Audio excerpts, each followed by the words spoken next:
Hello, Brad. Chris, it's always after the fact when you can go back at look at major weather events and really give it a good look to see what exactly happened. And I thought that's what we do today with the Texas flooding, because there were really just so many variables and unlikely variables that coincided at exactly the right time to make this disaster. The perfect storm, so to speak. Exactly.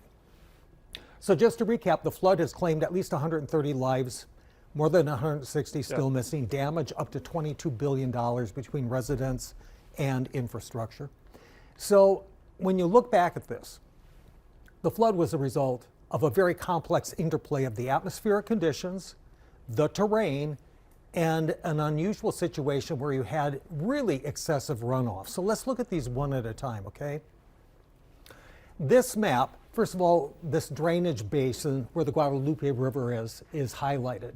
You get into these dark blues, you're looking at 17 inches of rain. And this is from July 3rd through the 6th. Okay. Most of it fell the 3rd to the 4th, and then there was some other rain the next couple of days. They've still been getting rain here recently, too. Yes, well, 17 inches, bear in mind, that's 4 times the amount of rain that portion of Texas gets in the month of July.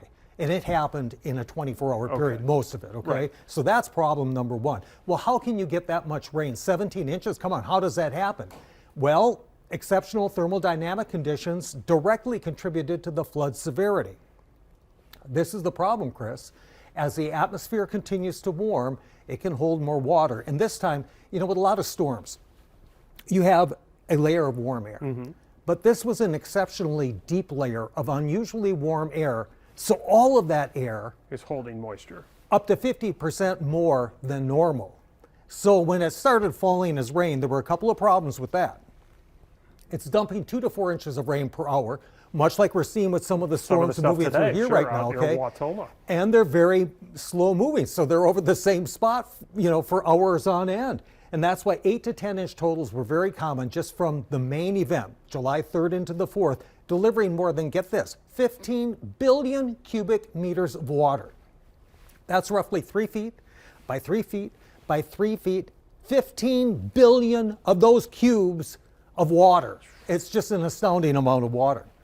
Okay, the other big problem is the terrain from the area. They're already known and have been known for a long time as Flash Flood Alley.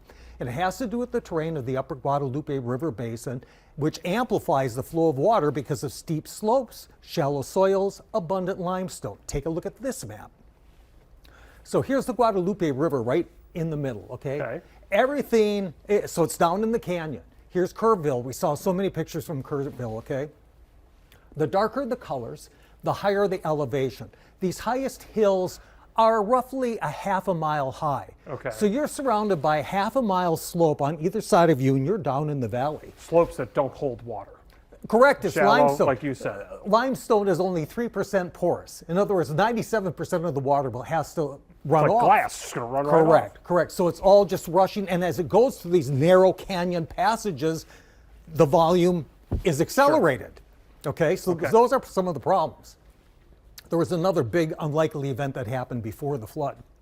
Prior to the event, Central Texas already had above average rainfall for June and July, and the soil was almost nearly saturated already. So what little soil was there that could have sucked up some rain? Couldn't. Already had done that. Correct. And the soil there actually is very rocky to begin with, so it doesn't help. But I thought that this summary was really nice, and this was from the author of the story. Quote, "An overheated atmosphere saturated with water vapor unleashed record-breaking rainfall. The unique terrain of Texas Hill Country funneled that rain swiftly into the river system, while the region's hydrology, already primed by previous storms, converted nearly all of it into runoff. The result was a deadly, devastating flood." All right, Brad. Thanks Little for insight there. Details, and we'll have an update on the flooding around here coming up in just a few minutes on Action 2 News at 5. All right, Brad, thanks so much.